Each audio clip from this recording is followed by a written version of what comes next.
Namdi Guanwu, Kevin Fry, Lisa Rubin, thank you all for your reporting. And joining us now is Democratic Congressman Robert Garcia of California. He's the ranking member on the Oversight Committee.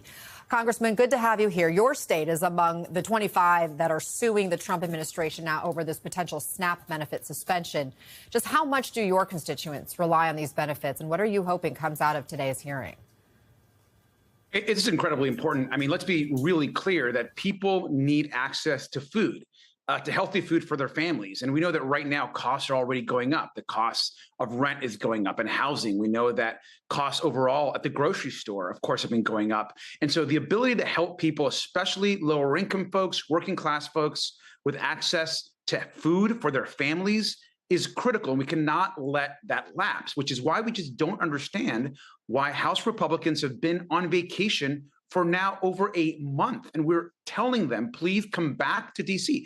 I've been in D.C. for the last couple of weeks. I've been now the last few days back home in California talking to folks. I was just at a food bank yesterday on one of the college campuses, and people need access to their food benefits across the country. And so as we head back to D.C., and a lot of us Democrats will be back in D.C. next week, we're saying, Republicans, let's get back to D.C. in the House. Let's cut a deal. Let's keep healthcare low, and let's stop sending all these tax breaks to billionaires. So it's really important at this moment that we fund, and I'm hopeful we fund these programs. I'm hopeful these court cases actually end up being positive.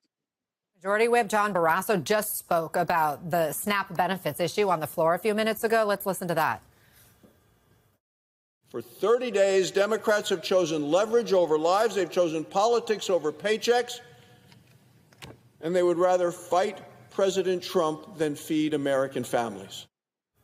That's the Republican messaging on this. Your response? I mean, that's just not true. I mean, let's be really clear. Our position has been, let's keep costs of healthcare low. What he's not saying right now is that right now people are getting across this country letters where their premiums are going to skyrocket as it relates to healthcare. They can't afford healthcare costs to go up. And so what they would rather do, what the senator would rather do, is give massive tax breaks to billionaires and large multinational corporations. We're on the side of working class people and on working families and middle class families. What we're saying is, at this moment, we cannot allow healthcare costs to go up.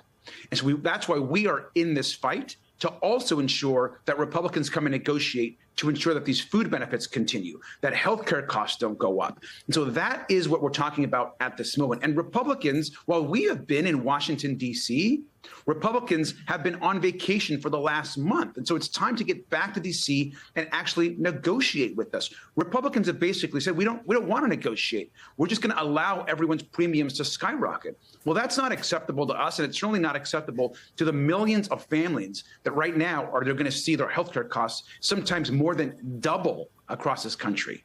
You're right that the House has been out of session this whole time. The debate, I guess, is in the Senate because they have to approve any kind of bill given the House passed this clean CR. And so we're hearing from Majority Leader John Thune that there are some bipartisan conversations ticking up, he says, significantly. He thinks there's a possibility now that there's enough moderate Democrat interest to change the situation. Let's listen. I think the leadership is, their leadership at least, I think is kind of out of the equation. I mean, they just don't have any room to maneuver. And but there are a lot of rank and file members that continue to, I think, want to pursue solutions and to be able to address the issues they care about. Is that your sense that perhaps more Democrats are now ready to vote with Republicans on that clean CR to open the government? Look, I don't believe that there's a scenario where Democrats are going to cave and allow healthcare costs to skyrocket, nor should we take that position. I don't think people in the Republican Party understand that right now people cannot afford their health insurance to double. They can't afford their grocery prices to continue to skyrocket. And so I think what Leader Thune is trying to do is create division with us. We are united. What we're saying is stop giving tax breaks to billionaires and let's actually reopen this government and provide the additional subsidies to healthcare that will keep costs as they are right now and hopefully lower them over time. As it relates to healthcare, as it relates to food assistance, these are issues that working class people care about, that middle class families care about. So I don't understand why Republicans won't negotiate on these issues. And I think it's pretty clear. It's because they don't want to actually do anything to help working class people. They've given their tax breaks to their billionaire friends, which they're now on vacation with. And they don't want to apparently seat our final member of Congress, Adelita Grijalva. Let me ask about that, because it's now reached a record. I mean, she is now the longest waiting official to ever be sworn in history. Like, she's just waiting. What message does that send to the American people? I mean, it's criminal. It's outrageous that we have a duly elected member certified. The election has been certified by her own state. There's over 800,000 people in the state of Arizona with no representation in the Congress because Mike Johnson is afraid of the Epstein files and is currently right now playing cover up for Donald Trump and the White House. There's no other reason for this, because she is the last vote, as we know, to get the Epstein files released to the Congress in a vote. And Mike Johnson apparently is now taking orders from Donald Trump, who does not want Adelita Grijalva sat, because that would be that final vote. She is the final piece to get that subpoena out to the Department of Justice and to get the files. And so this idea that we now have a shutdown because they're too scared of the truth, they're too scared of getting justice for the survivors of women and girls that have been trafficked, as we know, in the past by Jeffrey Epstein and other powerful men. And so this shutdown has become, I think, really emblematic of the corruption in the Republican Party. Let's get this government open. Let's seat Adelita Grijalva. Let's lower the cost for working families. And that's what Democrats right now are saying.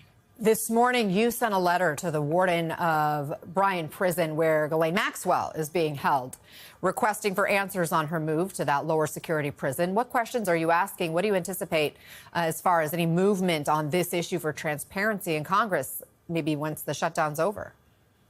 I mean, this is something that every American should be concerned about. Ghislaine Maxwell, who has been convicted of horrific crimes against children and women, who herself abused, was a partner in Jeffrey Epstein, did horrific things. And we've heard from the survivors that are just appalled at the treatment that she's been getting. For her to be moved from her maximum security location to this kind of a more relaxed environment where she now has access to Donald Trump's former personal lawyer, Todd Blanche, who went to visit her, where she's now telling her own side of the story.